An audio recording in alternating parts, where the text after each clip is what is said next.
trombetas, milhares de trombetas. É assim que eu quero saudar a você neste dia. Olá, meu amigo, seja bem-vindo para mais um estudo da Bíblia. Estamos iniciando um novo assunto, um novo guia de estudos que pelos próximos 3 meses vai dirigir o nosso estudo sobre o tópico, o assunto, o ensinamento bíblico, o grande conflito. Você é o nosso convidado. Esse tema é muito interessante, esse tema é muito envolvente. Você se sentirá atraído. Veja o título do estudo número 1. A guerra por trás de todas as guerras. Você sempre duvidou que estão escondendo algo de você. As grandes elites por trás dos bastidores estão se movimentando numa agenda global. Eu não acredito em teorias da conspiração, não. Mas a Bíblia nos diz que por trás dos bastidores existe uma guerra que é o motor que movimenta todos os demais conflitos neste mundo. O que é que vamos estudar este trimestre? Você que já nos conhece, deixe um comentário, compartilhe um vídeo, deixe o seu gostei. E se você não nos conhece, fique até o final que haverá algumas surpresas aqui pelo caminho. Eu lembro que existe a lição dos jovens, onde o meu irmão Timóteo está tratando do assunto do grande conflito também, e lendo no clube de leitura o livro A Lei Dominical Nacional. Ah, você não conhece esse livro? Você não sabia que nos Estados Unidos já houve um projeto de lei dominical? Ah, é mesmo? Pois é. Então você vai ver aqui no canal o clube de leitura A Lei Dominical Nacional, que é uma aula de direito, política, um pouco de filosofia, teoria geral do Estado. Eu espero que você aprecie. E como vamos estudar, essa perspectiva das forças do bem e do mal nos bastidores da história, eu aconselho você passar lá na editora Luz do Mundo e dar uma olhada nos livros para criança. Eu vou destacar esses 2, que é a história dos reformadores do século XVI e dos reformadores do século XVII e XVIII. A história dos reformadores para crianças e 12 homens nobres. Você não vai ficar perdido aí, durante o nosso estudo da história bíblica e da igreja cristã. A reforma protestante ela está envolvida ali nesse grande conflito entre o bem e o mal. Então, aproveite www.editoraluzdomundo.com.br. Vou deixar o link aqui abaixo. E mais um detalhe, essa expressão, o grande conflito. De onde que vem essa expressão? Hoje, se você ainda não sabia, você vai aprender que o grande conflito é algo que aparece na Bíblia. Talvez algum visitante desavisado vai pensar, ali não estão estudando mais a Bíblia, agora tem aqui um livro, O Grande Conflito, Então eles, em vez de estudar a Bíblia, eles vão estudar os livros de Ellen White. Veja só o que aparece em Daniel, capítulo 10, verso 1. No 3º ano de Ciro, rei da Pérsia, foi revelada uma palavra a Daniel, cujo nome se chama Beltesazar. A palavra era verdadeira e envolvia o quê? Envolvia grande conflito, está aqui na Bíblia. Então, grande conflito não é algo que saiu da cabeça de pastor adventista, não é algo que saiu de livro de Ellen White. É um tema bíblico. Tiago, qual é o contexto aqui do capítulo 10? O povo de Deus estava no cativeiro aonde? Em Babilônia, e a Pérsia fez guerra contra a Babilônia. Olha só, a guerra, grande conflito, a guerra por trás de todas as guerras. E Ciro, o rei dos persas, derrotou Babilônia e o povo esperava agora pela profecia de Isaías, que um homem chamado Ciro iria libertar o povo de Israel. Mas passou o 1º ano, o 2º ano de Ciro, e aqui diz que no 3º ano de Ciro, o povo ainda não havia retornado para Jerusalém. Por quê? Porque nos bastidores, por detrás das cortinas, por detrás das guerras humanas, havia uma outra guerra, um conflito, um grande conflito entre o bem e o mal. Veja aqui o verso 13 do mesmo capítulo. Mas o príncipe do reino da Pérsia me resistiu por 21 dias. Porém Miguel, um dos primeiros príncipes, veio para ajudar-me, e eu obtive a vitória sobre os reis da Pérsia. Então veja só, Batalha de anjo contra anjo, 21 dias, empurra para lá, empurra para cá e ninguém, né, consegue avançar muito bem. Mas quando aparece Miguel, Miguel obteve a vitória. Isso nos remete lá para Apocalipse capítulo 12, quando diz assim: houve batalha, houve peleja no céu, guerra nas estrelas. Miguel e os seus anjos pelejaram contra o dragão e os seus anjos. Já já vamos ler esse texto na parte de domingo. Mas por agora, eu precisava explicar para você que o grande conflito é uma expressão bíblica. Escreva aí na sua Bíblia, faça anotações, grife isso aqui para você poder dar razão de sua fé. Tiago, então por que os adventistas possuem um livro muito famoso chamado O Grande Conflito? Deixa eu explicar uma outra coisinha. Nós acreditamos que Ellen White, né, ela se chamava Ellen Harmon, e Deus escolheu Ellen Harmon e lhe deu o dom de profecia, ou seja, ela é uma profetisa, um profeta moderno. Nós não vamos discutir aqui se é ou não é, se ela falou ou não falou. O que está em discussão aqui é o dom de profecia. Nós, adventistas, somos não cessacionistas, ou seja, acreditamos que os dons não cessaram após o período do Novo Testamento. Nós acreditamos que os dons, eles continuam.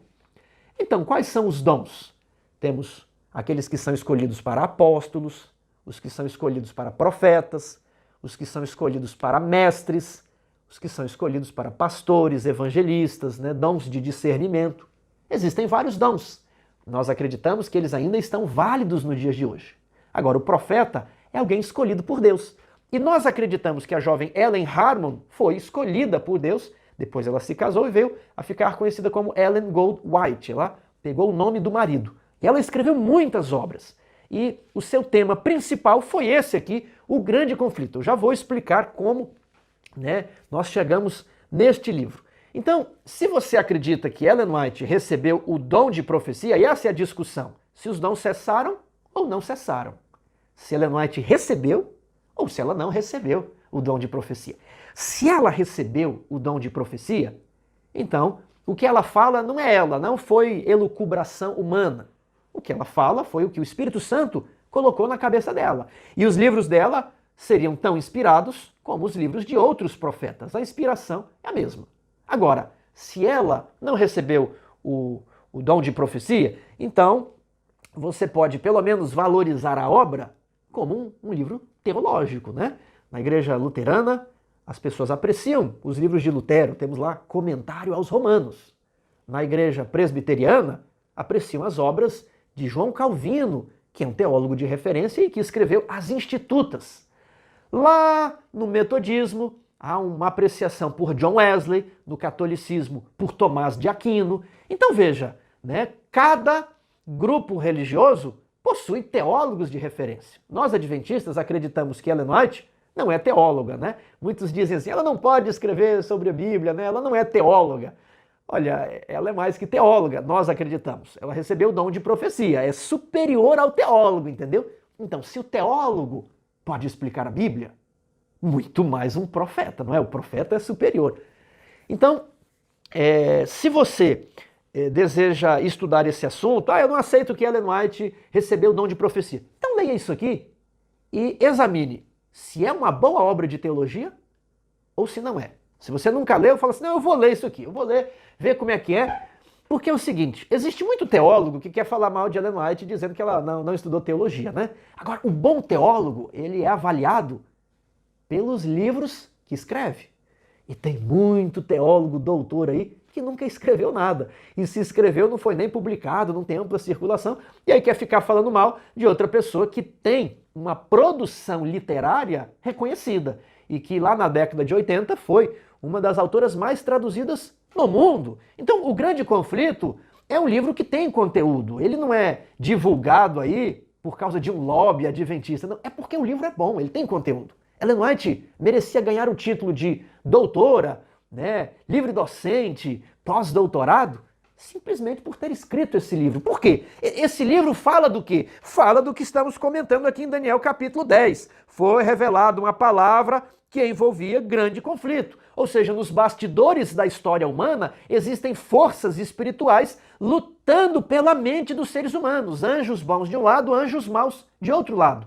E isso é uma linha, um fio condutor que perpassa toda a Bíblia. Nós temos a descendência da mulher e a descendência da serpente. Nós temos Caim e nós temos Abel. E essas duas linhagens, elas se enfrentam. E é por isso que nós vamos avançando na história bíblica e depois avançando pela história da igreja cristã e vemos a luta entre o bem e o mal. Então, a reforma protestante, de que fala aqui esses livros, não foi apenas um evento político, social, uma revolta econômica, nada disso. Acreditamos que nos bastidores da história havia um grande conflito entre o bem e o mal. E essa obra de Ellen White, ela simplesmente vai olhar a história bíblica e ela vai olhar a história, né, da igreja cristã com essas lentes, com essa cosmovisão. Há nos bastidores, há por detrás das cortinas, um grande conflito entre os anjos do bem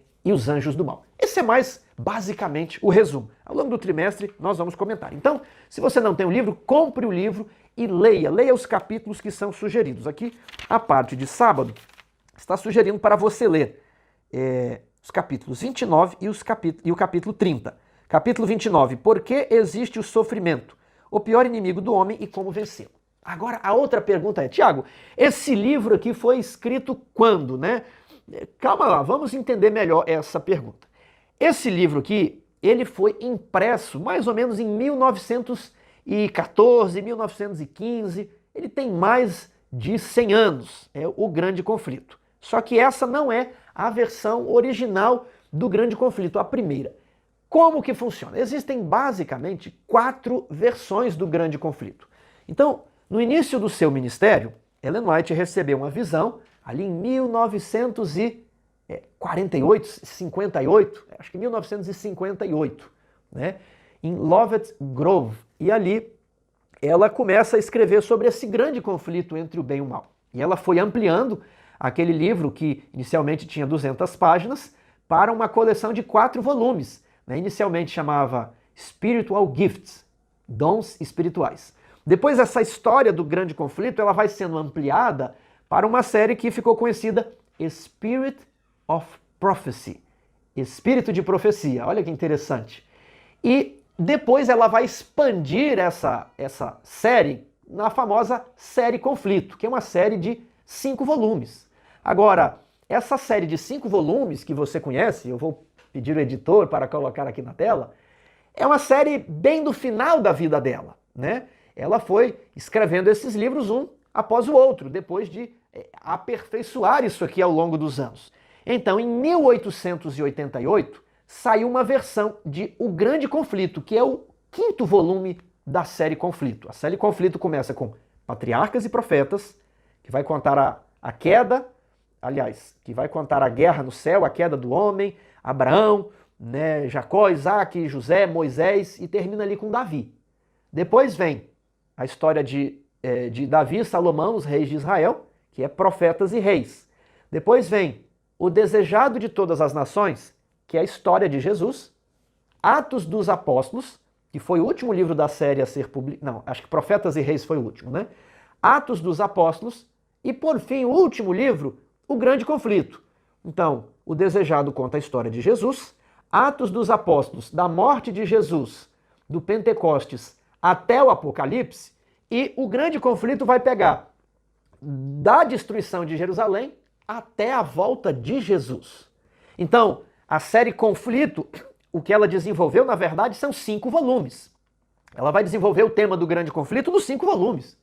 Isso, por si só, pode receber o prêmio, a chancela, o reconhecimento de uma obra teológica, esses 5 livros, né? Neste trimestre, nós vamos nos focar especialmente no 5º livro da série, que é o Grande Conflito. A primeira versão do Grande Conflito foi publicada em 1888. Vários anos depois, em 1911, foi publicada uma outra versão. Então você vai ver aí na nossa linha do tempo. Grande Conflito, primeira edição, 1888. Então, nos anos que se seguiram, eles trabalharam melhor as referências bibliográficas. Algumas expressões, por cerca de 40 anos, procuraram trabalhar melhor esse período para deixá-lo mais exato. Algumas expressões que poderiam soar de forma ambígua, elas foram acertadas, né? Então o livro passou por um processo de edição, dirigido pela própria irmã White, e em 1911 saiu ali a edição Grande Conflito, que é esse texto aqui. Tanto a de 1888 como a de 1911, as duas possuem 42 capítulos, ok?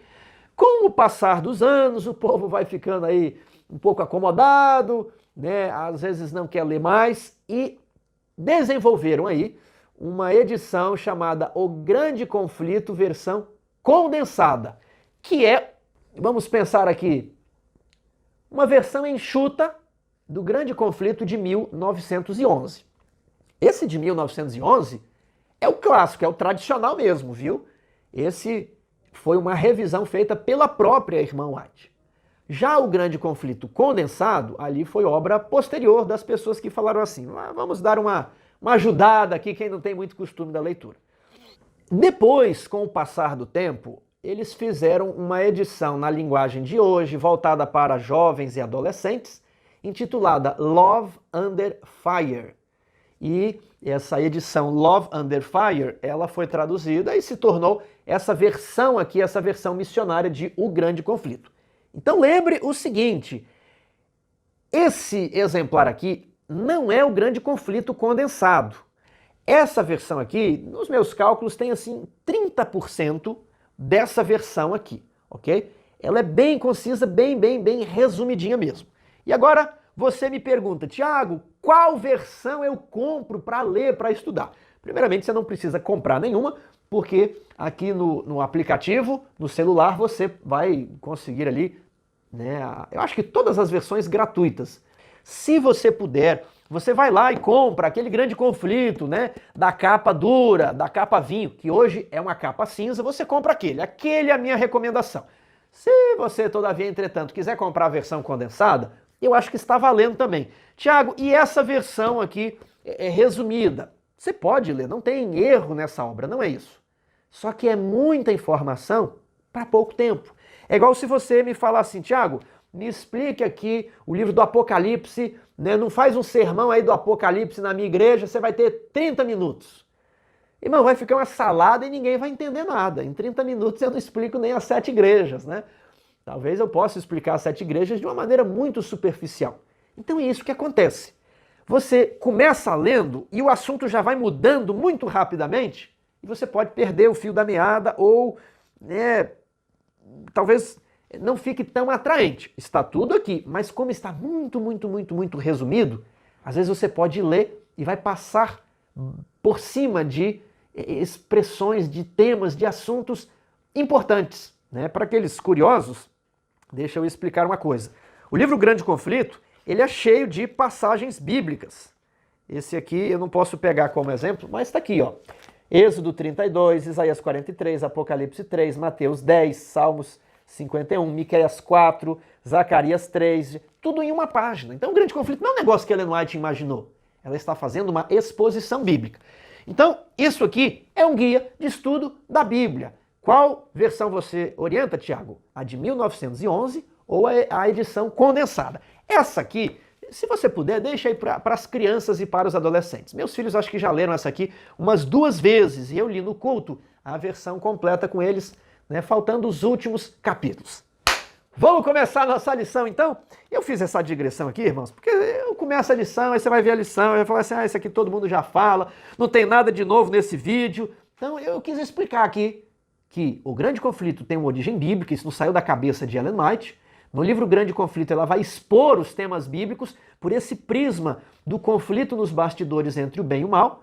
E eu sugiro a você adquirir a versão do Grande Conflito 1911, que é o completo, revisado pela própria irmã White, ou a versão condensada. São essas 2 versões que eu recomendo. Vamos aqui, parte de sábado. Se Deus é tão bom, por que o mundo é tão mau? Por que coisas ruins acontecem com pessoas boas? Isso é o que chamamos de problema do mal, a teodiceia. Como que Deus vai reafirmar vai reivindicar a posse da justiça, do amor, da pureza? Se existe tanta maldade, se os nenenzinhos inocentes, se as criancinhas morrem, se Deus é bom, por que existe o mal? Se Deus pode tudo, por que Ele não acaba com todo o mal e vem aqui nos buscar agora? Entendeu como é importante? Em o estudo do grande conflito, você vai entender a verdadeira história do universo. A verdadeira história do universo não é lá os Cavaleiros Jedi, Obi-Wan, Anakin Skywalker, né? Guerra nas Estrelas, tem nada a ver com isso. A verdadeira história do universo não é lá a trilogia de Senhor dos Anéis, ou quem sabe a série de Harry Potter. Tudo isso é mentira e enganação. Isso apenas faz com que você rebaixe a Bíblia para o mesmo nível dessas produções. A verdadeira história do universo é um conflito, uma guerra entre os anjos que começa no céu. Então, neste trimestre, nós queremos apresentar a você a origem de todas as coisas. Nós vamos apresentar de onde viemos e para onde vamos. Então, na parte de domingo, guerra no céu. Leia Apocalipse 12, 7 a 9. O que essa passagem revela sobre a liberdade existente no céu e a origem do mal? Quando Lúcifer se rebelou, de que maneira Deus poderia ter reagido? Houve peleja no céu. Miguel e os seus anjos pelejaram contra o dragão. Também pelejaram o dragão e os seus anjos. Todavia não prevaleceram, nem mais se achou no céu o lugar deles. Veja, cada líder, Miguel e o dragão, possuem anjos, anjos bons e anjos maus. E foi expulso o grande dragão, a antiga serpente, que se chama Diabo e Satanás, o sedutor de todo o mundo, sim. Foi atirado para a terra e com ele os seus anjos. O que essa passagem revela sobre a liberdade existente no céu e a origem do mal? Primeiro, a liberdade existente no céu. Deus, ele concede liberdade de expressão. Ele permitiu que Lúcifer questionasse por que no céu as coisas são do jeito que são. Havia liberdade. E a liberdade é a garantia do amor. Quem ama precisa dar a oportunidade do objeto amado ir embora ou deixar de amar você. Deus permitiu que Lúcifer questionasse a ordem posta. E Lúcifer, ele era perfeito, como vamos ver adiante, ele não era impecável. Veja, não existe impecabilidade, porque no paraíso, tanto no paraíso de Deus como no jardim do Éden, seres perfeitos escolheram se rebelar contra Deus, escolheram pecar. Então, impecabilidade não existe e não está de nenhuma forma atrelada ao conceito de perfeição. Quando Lúcifer se rebelou, de que maneira Deus poderia ter reagido? Deus poderia ter reagido de duas maneiras: destruindo Lúcifer sumariamente ou permitindo que Lúcifer defendesse o seu ponto de vista. De que maneira você lida com os seus filhos quando eles pedem algo que você não concorda, quando eles escolhem algo que você acha que não é o melhor? Você pode falar assim: cala a boca, menino! Quem manda aqui sou eu, é o seu pai. Né? Você pode responder assim. Ou você pode falar: filho, o que você me pede não está certo. O que você está pensando? Não, pai, mas veja só, e se a gente for? É trabalhoso, irmãos. Quem é pai sabe. E eles falam, eles têm 1001 argumentos. Criança nasce tudo advogado, né? Depois aprende outras profissões e esquece como argumentar. Mas criança é tudo advogado. Aquilo ali sabe de 1001 maneiras. Mas pai, por quê? Porque sim, veja só. Dá trabalho, mas a gente precisa ouvir e convencê-los. A lição diz que apenas o amor desperta o amor. A força desperta o medo. A força não conquista o coração, apenas o corpo. A mente, o coração, precisa ser atraído e a única maneira de atrair é pelo amor. E foi essa maneira que Deus escolheu. Permitir que Lúcifer demonstrasse os princípios do seu governo, a sua proposta, e que o mundo inteiro julgasse quem estava certo, ou Deus ou o diabo.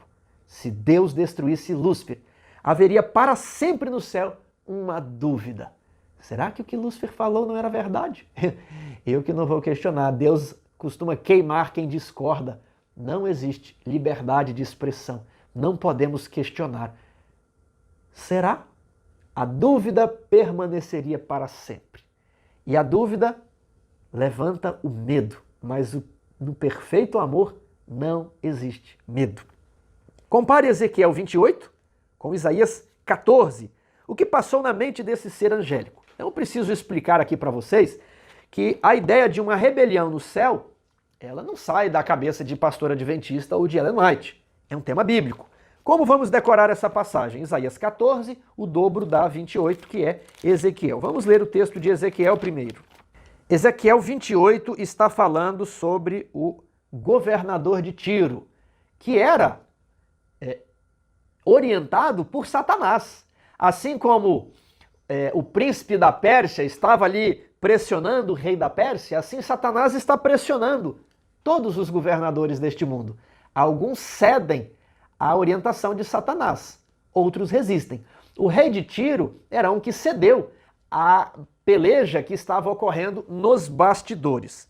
Então, ele, de certa forma, quando você olha assim, é o rei de Tiro. Quando você coloca uma luneta, aqui é o princípio de Satanás. Na verdade, nós quando colocamos a luneta, vemos que o texto está falando de Lúcifer. Olha lá o verso 13. Estavas no Éden. Quem estava no Éden? O rei de Tiro? Não, obviamente, é aquele que está por detrás do rei de Tiro, aquele que está nos bastidores. Estavas no Éden, jardim de Deus, de todas as pedras preciosas te cobrias. O verso 12 diz que ele era o sinete de perfeição e formosura. Verso 14 chama esse ser de querubim da guarda, ungido, habitava no Monte Santo de Deus. Que na lição passada aprendemos que esse Monte Santo é Sião, lá na cidade celestial. Perfeito eras nos teus caminhos, desde o dia em que foste criado, até que se achou a iniquidade em ti. Por que, Tiago? Porque ele ficou orgulhoso, envaidecido e se rebelou. Não existe uma explicação. Se eu disser a explicação é essa, eu acabei de arranjar uma justificativa para o pecado. E não há justificativa para um ser tão honrado que habitava próximo a Deus. Ele estendia as suas asas e cobria a luz que procedia do trono de Deus. E esse ser, então, ele se rebela. E diz aqui no verso 17, elevou-se o teu coração por causa da tua formosura. Mas por quê? Não existe uma justificativa, é injustificável. Corrompeste a tua sabedoria por causa do teu resplendor.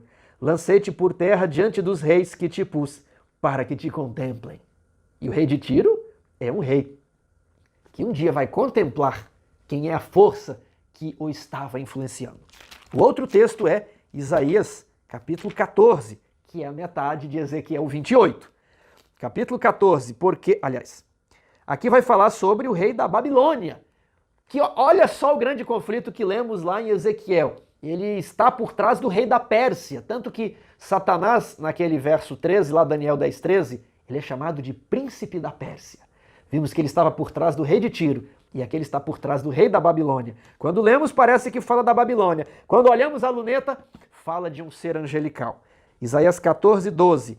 Como caíste do céu, ó estrela da manhã, filho da alva. Em latim, essa expressão é Lúcifer, estrela da manhã. Então, o diabo é conhecido por Lúcifer por causa da palavra latina, que quer dizer estrela da manhã. Então, se você pegar a Bíblia em latim e ler Isaías 14, 12, vai lá estar o nome dele, Lúcifer. Como foste lançado por terra, tu que debilitavas as nações. Tu dizias no teu coração, eu subirei ao céu. Acima das estrelas de Deus exaltarei o meu trono. No santo monte da congregação me assentarei. Subirei acima das mais altas nuvens.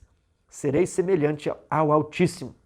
Ele não desejou ter o mesmo caráter de bondade, amor e humildade de Deus. Ele quis apenas os poderes de Deus, mas sem o caráter de Deus. Ele quis ser igual a Deus em poder e não em caráter. E por isso ele foi lançado do céu. Então, você vai imaginar um universo gigantesco, com bilhões e bilhões de anos-luz.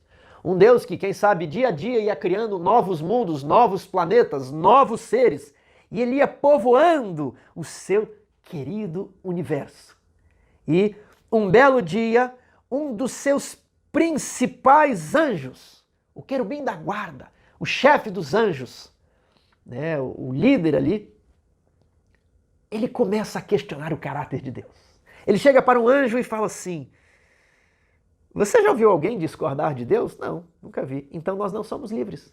Porque se fôssemos livres, poderíamos fazer tudo, mas a lei de Deus nos proíbe. E o outro anjo falou: lei?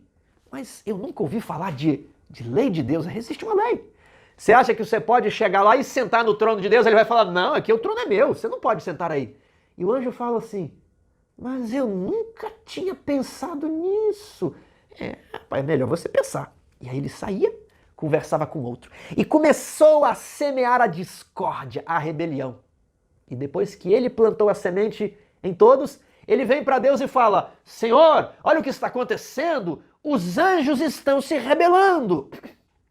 Mas era ele que havia indisposto todos os seres celestiais contra o governo amoroso de Deus.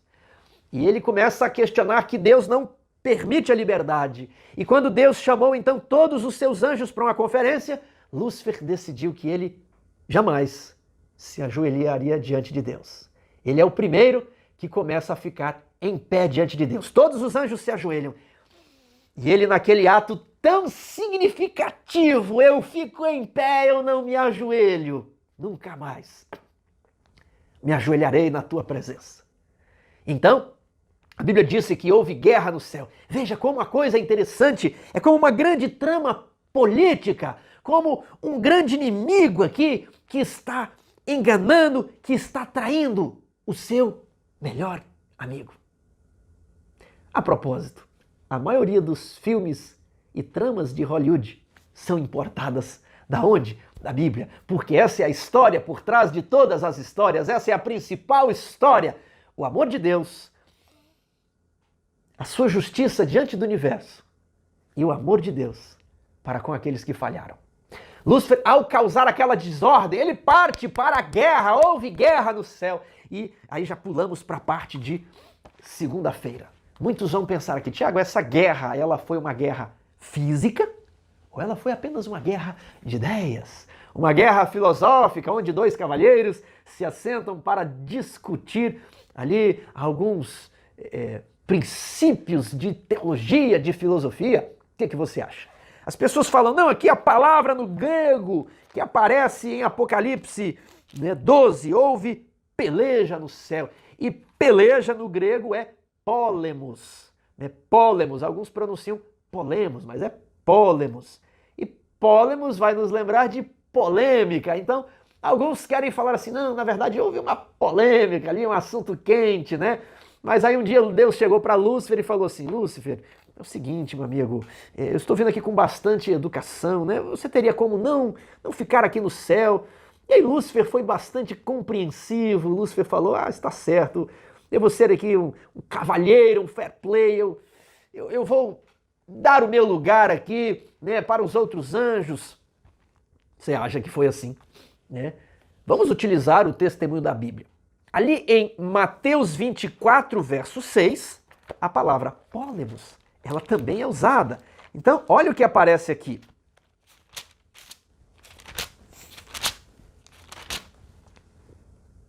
E certamente ouvireis falar de guerras, pólemos e rumores de pólemos, guerras e rumores de guerras. Essa guerra aqui é física e literal, né? Não é polêmica. Ah, Tiago, mas está lá em Apocalipse. Vamos ver em Apocalipse capítulo 9, verso 9. Tinham couraças, como couraças de ferro, o barulho de suas asas, que suas asas faziam, era como o barulho de carros, de muitos cavalos, quando correm para a peleja, para a guerra. Então, você não precisa nem do grego. É só você pegar aqui Apocalipse 9:9, peleja, e você compara lá com Apocalipse 12, verso 7. Houve peleja no céu. Agora Apocalipse 19, verso 19.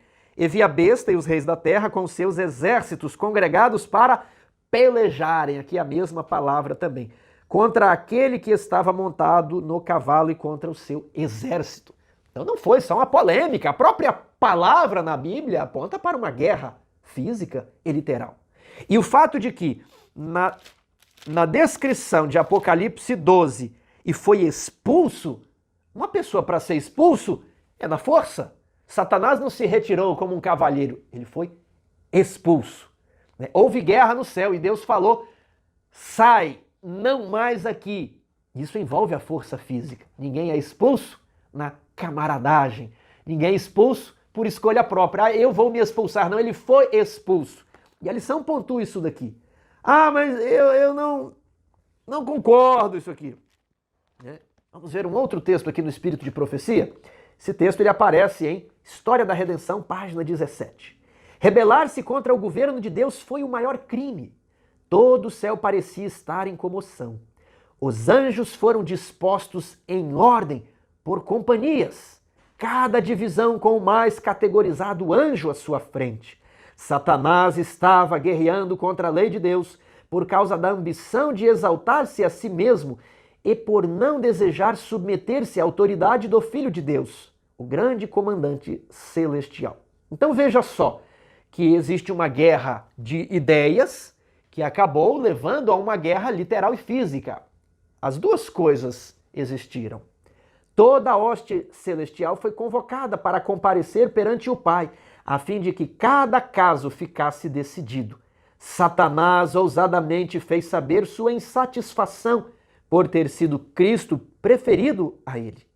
Permaneceu orgulhoso, instando que devia ser igual a Deus, e introduzido a conferenciar com o Pai e entender seus propósitos. Deus informou a Satanás que apenas a seu filho ele revelaria seus propósitos secretos e que requeria de toda a família celestial, mesmo Satanás, que lhe rendessem implícita e inquestionável obediência. Mas que ele, Satanás, tinha provado ser indigno de ter um lugar no céu. Então Satanás, exultantemente, apontou a seus simpatizantes, que compreendiam quase a metade de todos os anjos, e exclamou: estes estão comigo. Expulsarás também a estes e deixarás tal vazio no céu. Declarou então que estava preparado para resistir à autoridade de Cristo e defender seu lugar no céu pelo poder da força. Força contra força. História da Redenção. Um livro incrível também, bem mais resumido que a série Conflito. Ou mesmo você pode ler a verdade sobre os anjos. Esse tema é muito interessante. Só de você virar a chave, quem sabe aqui novos adventistas que se batizaram, deixa aqui o seu comentário. Tiago, eu sou novo na fé e não conhecia isso. De que houve um conflito entre os anjos e Satanás foi expulso do céu. E para onde ele veio? É o que nós vamos descobrir agora. Lúcifer engana, Cristo prevalece. Segunda-feira. Apocalipse 12:4 revela a habilidade de Satanás para enganar. Quantos dos anjos caíram em suas mentiras? Apocalipse 12:4 diz assim: a sua cauda arrasta a terça parte das estrelas do céu, as quais lançou para a terra. E fala do dragão. O dragão nós já sabemos quem é a antiga serpente. A propósito, o dragão aqui no Ocidente, ele é sempre representado como um dinossauro, né? O Godzilla. Mas lá no Oriente, o dragão, ele parece uma cobra, né? É aquele dragão dos animes, dos desenhos japoneses. Ele é muito, muito, muito comprido, tem umas perninhas. Esse dragão, ele também tem asas. Então, na verdade, o dragão da China, o dragão do Japão, ele parece uma cobra com asas e com pernas. Perfeitamente se adequa à linguagem bíblica, onde a serpente, depois de enganar o primeiro casal, deveria rastejar. Se deveria rastejar a partir de então, é porque antes ou andava ou voava, assim como o dragão chinês.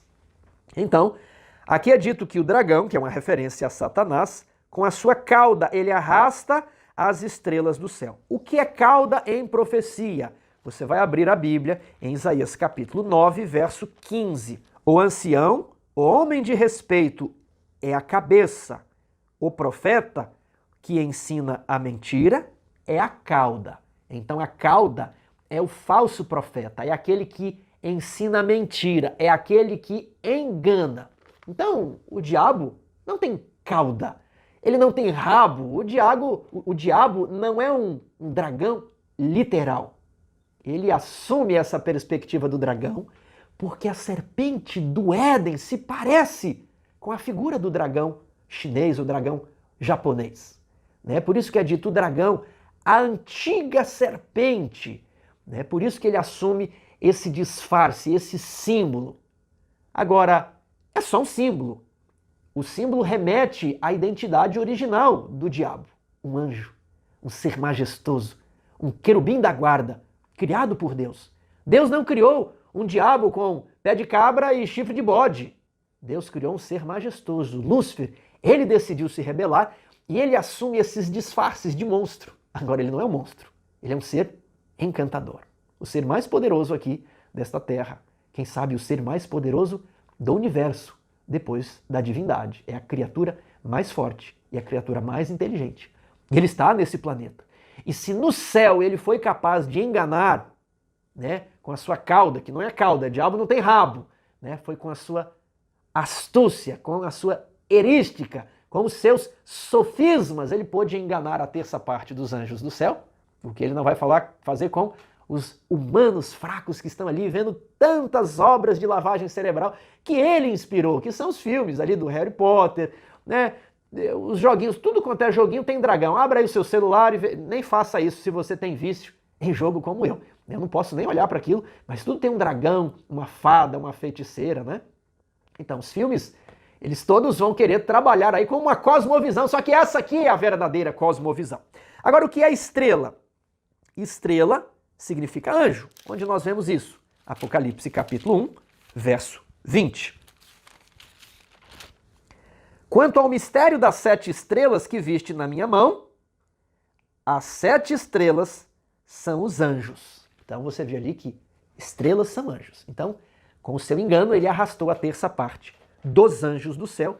Já comentamos que essa guerra inclui algum tipo de elemento físico, apesar de ter começado como uma guerra de ideias. 4. Leia Gênesis, Êxodo, Josué, Reis e Apocalipse. Que princípio fundamental do grande conflito encontramos nesses versos? Ali em Gênesis nós vemos 2 árvores.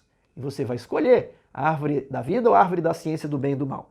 Em Êxodo, nós vemos o povo escolhendo ficar de um lado de Moisés e ficar de outro. Quem ficou de um lado, que não havia adorado o bezerro de ouro, adoravam a Jeová, e os que ficaram de outro lado, adoravam o bezerro de ouro. Em Josué, ele fala assim, ó, escolhei hoje a quem sirvais, o Deus que vos livrou do Egito, ou o Deus dos egípcios, o Deus que vos introduziu nesta terra, ou os deuses dos cananeus. Vocês escolhem. Eu e a minha casa serviremos ao Senhor. E hoje temos que fazer a mesma coisa, irmãos. Que a situação está negra, né?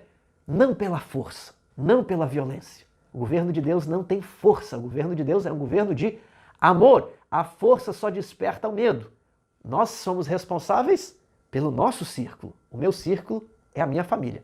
Então, se existem erros por aí, se existe alguém fazendo uma coisa errada, se existe alguém trazendo escândalo, o que devemos fazer? Olha, eu e a minha casa vamos fazer o certo. Os outros, que Deus julgue.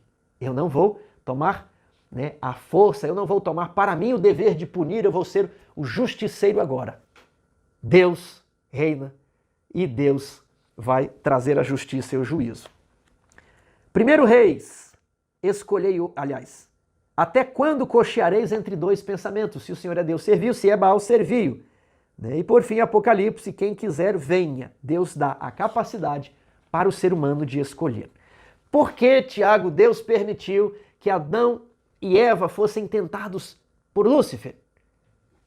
Porque o amor envolve a permissão daquele a quem você ama de te trair.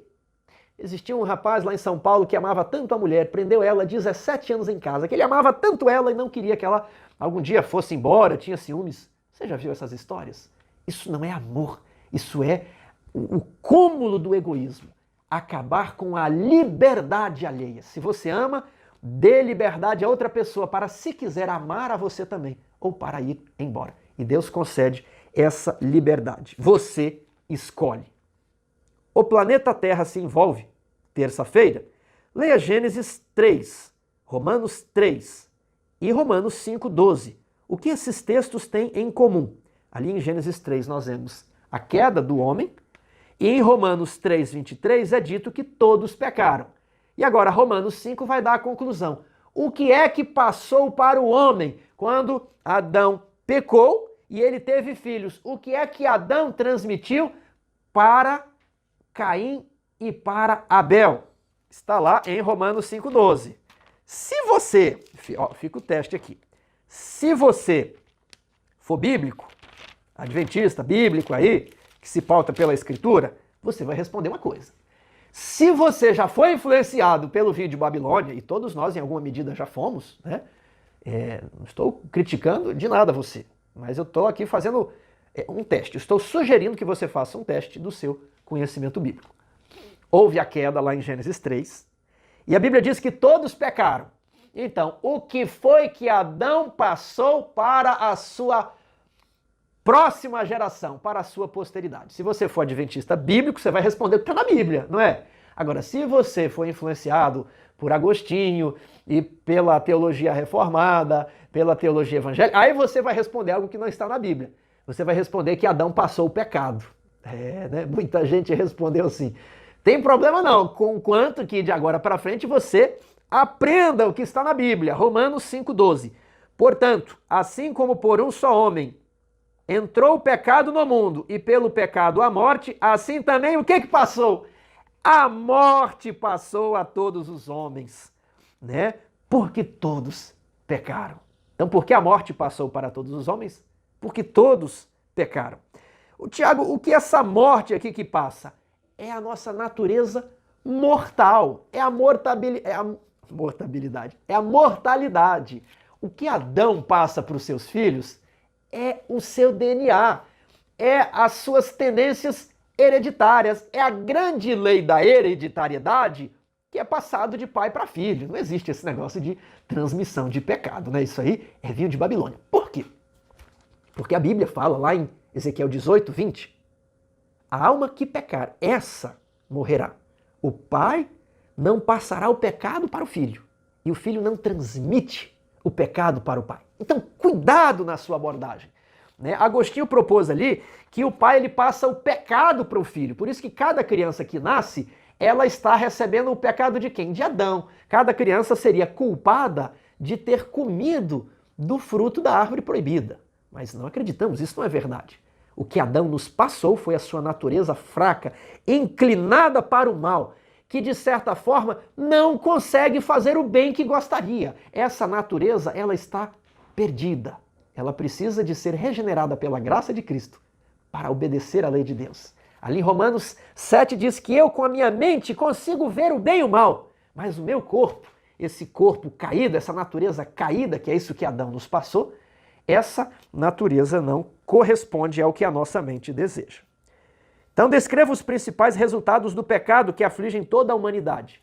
Nós recebemos um DNA, uma genética defeituosa, e nós recebemos também influências, tendências. Pode ser uma tendência para o alcoolismo, né?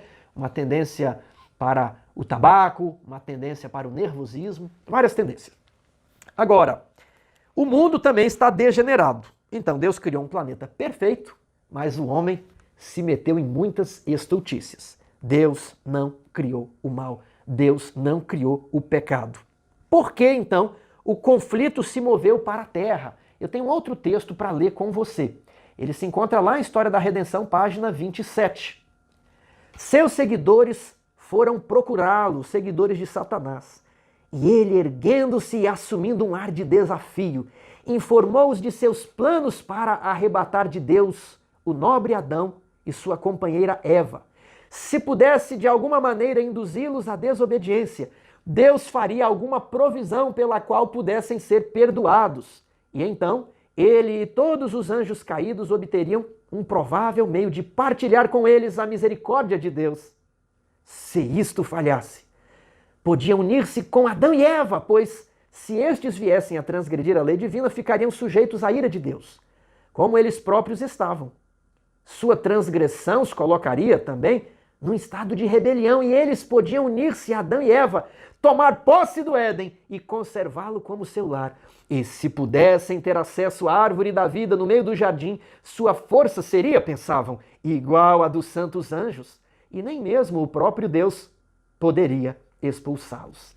Que texto interessante, que o próprio Jesus, por meio de Ellen White, revela aos cristãos dos últimos dias um vislumbre maior do que estava nos bastidores da guerra no céu. Quando Deus expulsa o diabo e ele arrastou a terça parte dos anjos do céu. Aqueles seguidores falam, e aí? Você nos expulsou do céu? Você nos levou a um conflito? E aí vamos para onde? E aí Lúcifer fala com ar de desafio. Vocês acham que me pegaram de surpresa, né? Está vendo ali aquele planeta? Adão e Eva. Não é assim? Adão e Eva, ali aquelas crianças. Será mais fácil do que tomar doce de criança. Nós vamos enganá-los. Vamos fazê-los pecar. E se eles pecarem, e Deus desejar perdoá-los, nós vamos dizer para Deus, por favor, perdoe a nós também. O pau que dá em Chico, dá em Francisco. Se você perdoar, precisa perdoar B. Mas se Deus não perdoar Adão e Eva, e se Deus destruir aquele casal, nós vamos dizer, tá vendo? Nós tínhamos razão. Deus, ele não concede liberdade. Nós sabíamos, esse aí é o Deus tirano. Ele queima quem não obedece.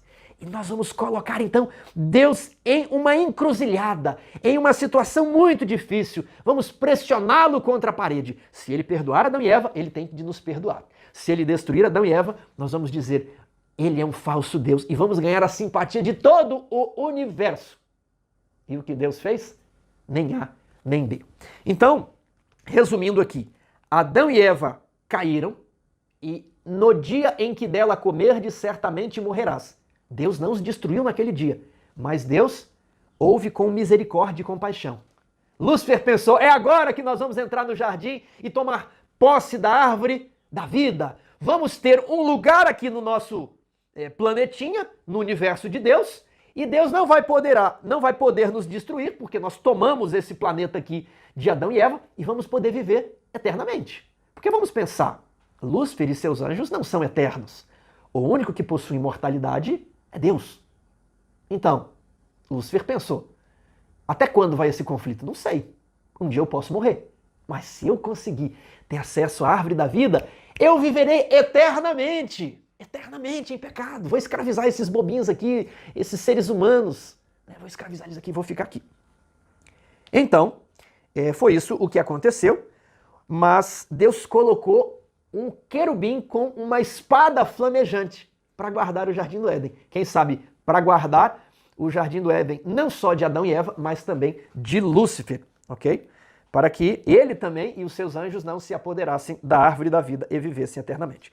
Então lembrem que o pecado, após Adão e Eva terem cometido aquele pecado, a sua natureza ficou degradada e eles transmitiram a natureza caída para todo mundo. Tiago, de onde veio essa ideia de transmissão do pecado?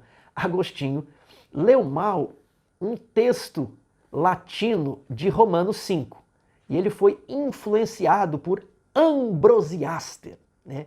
Por um texto ali de Romanos de Ambrosiaster, e ele pensou que o que se transmitia era o pecado. Não, o pecado ele entra no mundo, mas o que é transmitido é a natureza caída, fraca, inclinada para o mal. Agostinho não sabia nem olhar muito bem o grego, poderia ter evitado esse erro, mas ele acabou cometendo. E não vamos falar que o pecado se transmite, é a natureza de Adão que é transmitida. Quarta-feira, o amor encontra um caminho. Quando Adão e Eva pecaram, Deus lhes disse que deveriam deixar dali, né, o jardim. E algumas pessoas pensam, mas esse Deus, que maldade que ele fez. Não, ele só não deixou eles comer do fruto da árvore da vida. Mas eles moravam no planeta Terra, que até hoje é bonito. Imagine naquela época. Deus poderia ter falado, olha, vocês pecaram, o planeta é meu, devolve. Mas nós vamos para onde, Deus? Problema de vocês. Vai arranjar, o dia que você quiser comer o que você quer, arranja um planeta para você plantar suas árvores, um ar para você respirar e uma água para você beber. Isso aqui é meu. Deus não privou Adão e Eva disso. É Satanás que quer fazer parecer que Deus fez algo horrível, tirou ele ali do Éden. Não, mas ele continuou morando num lugar bonito. Até hoje, o planeta Terra é bonito. Até hoje você quer ter um sítio, uma chácara bonita, com um laguinho, com uns pedalinhos para você andar com os netinhos, né? Uma lareira, é uma cama gostosa, é um fogão, a cozinha dos sonhos. Até hoje você respira o ar ao qual você não tinha direito, porque Adão não mais tinha direito de respirar o ar nem beber água. Mas Deus é amor. Deus falou, Adão e Eva, podem ficar aqui no planeta. Eu não vou destruir vocês. Mas no jardim não. Tá bom? No jardim mais não. Mas no planeta, podem ficar. E eu vou cuidar de vocês. Existe um plano para escapar. Leia Hebreus 2, Gálatas 3, Coríntios. O que esses versos nos dizem sobre a imensidão do sacrifício de Cristo na cruz? Olha só o texto de Hebreus, que é um texto impressionante. Hebreus capítulo 2, verso 9. Vemos, todavia, aquele que por um pouco, tendo sido feito menor do que os anjos, Jesus, por causa do sofrimento da morte, foi coroado de glória e de honra, para que pela graça de Deus provasse a morte por todo homem. Ele falou assim para a mulher: a tua semente, né, os teus descendentes, aliás, ele falou para a serpente, haverá guerra entre os descendentes da serpente e os descendentes da mulher. Mas um descendente da mulher vai esmagar a cabeça da serpente. Eu não posso destruir a serpente agora, Adão e Eva. Até posso mandar um raio e queimar tudo e destruir tudo. Mas ficaria uma dúvida na mente do universo. Eu vou deixar a serpente viver. Mas é a humanidade que tem que destruir a serpente. O planeta é meu e eu os confiei a vocês. Só que vocês entregaram o planeta na mão da serpente. Eu não posso agora intervir. Vocês terão de buscar o planeta de volta. Mas nós, Senhor... E aí Deus fala assim: um ser humano, descendente da mulher, vai conseguir fazer isso. Um herdeiro de Adão. Um que se submeteu à grande lei da hereditariedade. Ele vai nascer aqui no planeta. E ele terá a legitimidade para retomar o reino que foi usurpado por Satanás. Para retomar o reino e devolvê-lo aos filhos de Adão, aos santos do Altíssimo. Capte essa ideia. Se for preciso, volte, porque essa ideia é muito importante. É por isso que Jesus vem como um ser humano. Ele não podia vir como um anjo, como outra coisa. Ele vem como um ser humano porque foi o ser humano que concedeu ali, que foi vencido por Satanás e abriu mão do domínio deste mundo para Satanás, né? Agora, é por isso que em Hebreus diz assim, verso 10, 2:10, porque convinha, olha o verso 14, visto que os filhos têm participação comum de carne e sangue, destes também ele igualmente participou, para que por sua morte destruísse aquele que tem o poder da morte, a saber, o diabo. Ele livrasse a todos que pelo pavor da morte estavam sujeitos à escravidão toda a vida.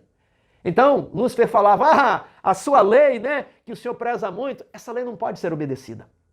Adão não conseguiu obedecer. E se essa lei não pode ser obedecida, o problema está com quem fez a lei. É assim que ele quis colocar Deus contra a parede. E por isso Jesus precisava vir. Por isso, olha, convinha que ele tivesse o quê? Participação comum da carne e do sangue de Adão. Para quê? Para ele conseguir destruir Satanás. Destruir o quê? Destruir o argumento de que a lei de Deus, o argumento de Satanás, não podia ser obedecida. Jesus vive como homem e fala, a lei pode ser obedecida. E a partir de agora eu perdoo todo mundo que desobedeceu. E aqueles que passarem no teste. Eu pus um teste para Adão, vou fazer assim, perdoo todo mundo, volta todo mundo, vai fazer o teste de novo. Quem passar no teste volta. Mas você e os seus anjos, não. É assim que ele consegue não ser obrigado a perdoar Satanás e os seus anjos, porque eles pecaram conhecendo o caráter amoroso, longânimo e compassivo de Deus, lá no paraíso de Deus. Adão e Eva foram enganados. É por isso que para esses, para os filhos de Adão e Eva, tem perdão. Mas para o diabo e seus anjos não. Verso 16. Pois evidentemente ele não socorre a anjos, mas socorre a descendência de Abraão. Por isso mesmo convinha que em todas as coisas se tornasse semelhante aos irmãos, para ser misericordioso e fiel sumo sacerdote, nas coisas referentes a Deus, e para fazer propiciação pelos pecados do povo. Pois naquilo que ele mesmo sofreu, tendo sido tentado, é poderoso para socorrer aos que são tentados. Para nós, ele diz assim, eu sou filho de Adão, como vocês. Sou judeu, sou um ser humano. Eu consegui. Você vai conseguir. Eu vou te ajudar. Segure a minha mão. E para Deus, ele fala assim, eu também sou ser humano. E sabe, Senhor, não foi fácil, é difícil. Seja misericordioso com os filhos de Adão, com os meus irmãos, porque eu quero trazer todos para o lar. Então, ao mesmo tempo em que ele intercede ele nos anima, né, a sermos firmes, ele intercede por nós perante o Pai. Gálatas 3,13. Ele foi colocado na estaca para que a bênção chegasse até nós, ele foi amaldiçoado. Lá em Gálatas, eu acho que o tempo já está avançando, mas eu gostaria de fazer esse raciocínio aqui com vocês. Lá em Gálatas capítulo 3, ó. Cristo nos resgatou da maldição da lei, fazendo-se ele próprio maldição. Mas Cristo merecia receber o quê? A vida, verso 12. Aquele que observar a lei, por ela viverá. Cristo observou, mas recebe a morte. E nós que deveríamos receber a maldição, recebemos a vida. Mas por que nós podemos receber a vida? Porque Cristo recebe a nossa maldição. E agora, em 2 Coríntios 5, 21, diz que ele que era puro, ele se fez pecado por nós, para que nós pudéssemos outra vez sermos puros como ele. Ele carregou sobre si os nossos pecados. Como Cristo respondeu às acusações de Satanás na cruz? Satanás não queria que Jesus morresse. Ele ia ser acusado de assassinato. Ele só queria que Jesus pecasse.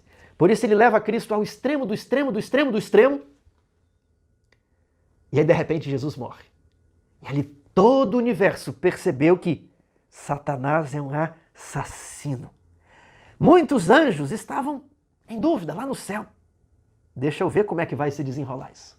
E quando eles veem que Jesus, filho de Adão, não pecou, e que Satanás incentivou toda aquela maldade, o caráter de Satanás fica estampado perante todo o universo. Você assassinou o seu melhor amigo no céu.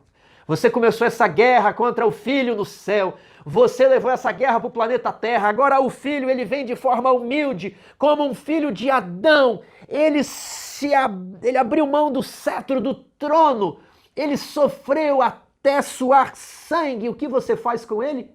Você incita as pessoas a matá-lo. O caráter de Satanás é revelado. E é dessa maneira que Deus pode ser justo em cumprir a lei. O salário do pecado é a morte. E ao mesmo tempo, justificador daqueles que pela fé creem no sacrifício de Cristo.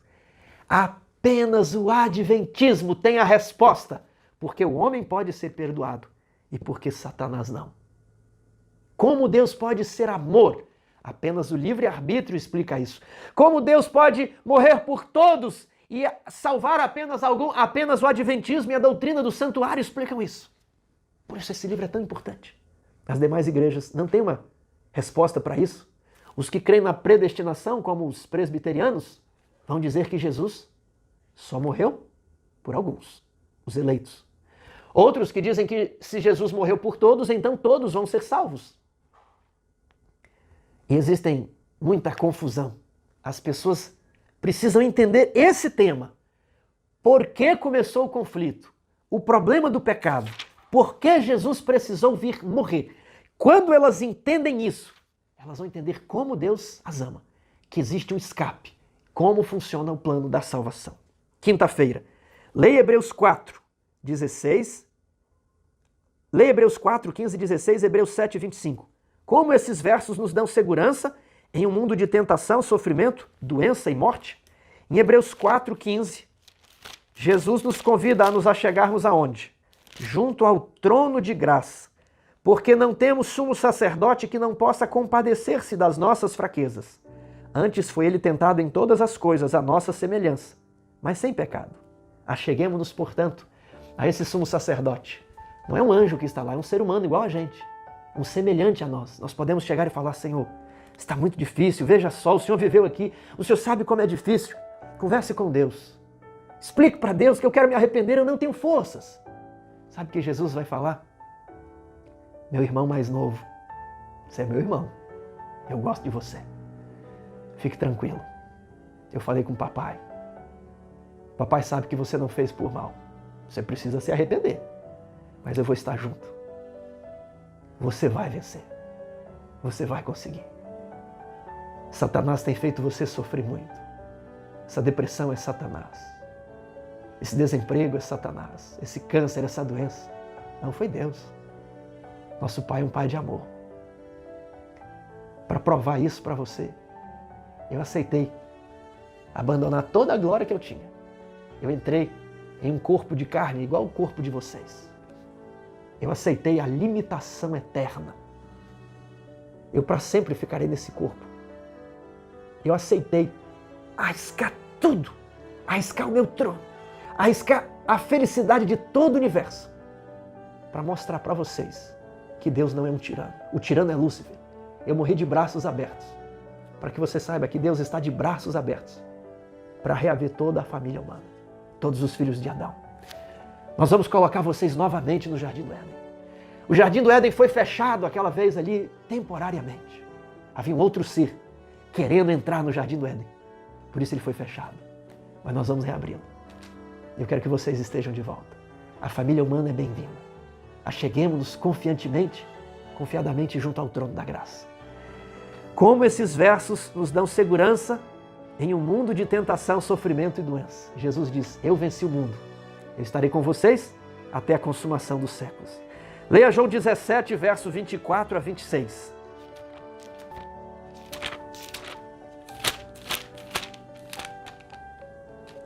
Pai, a minha vontade é que onde eu estou estejam também comigo os que me deste, para que vejam a minha glória que me conferiste, porque me amaste antes da fundação do mundo. Pai justo, o mundo não te conheceu, eu porém te conheci, e também estes compreenderam que tu me enviaste.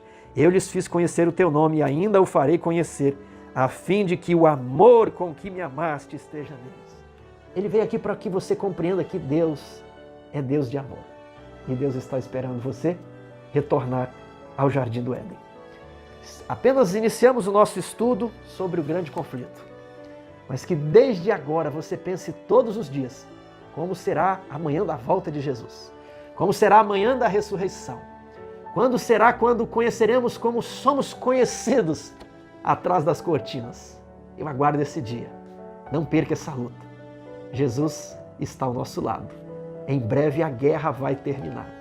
E nós conheceremos o nosso Pai, que nos ama tanto. Que Deus nos abençoe.